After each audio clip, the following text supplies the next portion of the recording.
চরকার করা শুরু হয়ে গেছে। চরকের শেষে এক বিরাট বিচিত্র অনুষ্ঠানের আয়োজন করা হয়েছে।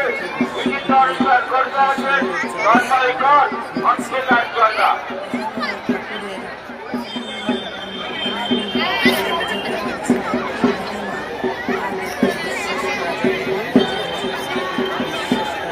সরস্বতী মজুমদার সপ্তমীর ভিতরে থেকে থাকে আপনার ছেলের কর্তব্যকে চরকতলায় নিয়ে আপনি ছেলের সাথে যাওয়া করেন।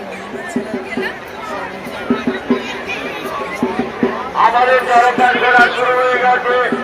হাত তালের উপরে দিয়ে উৎসাহিত করুন। এরপরে বিরাট বিচিত্র অনুষ্ঠানের আয়োজন করা হয়েছে। বিচিত্র অনুষ্ঠান করতে আসেন তন্ময় খান অনন্তনাথ জয়রা।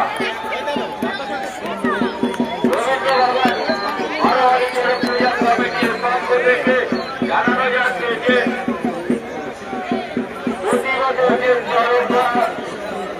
প্রতি বছরের ন্যায় এবছরও বিরাট চরক খেলার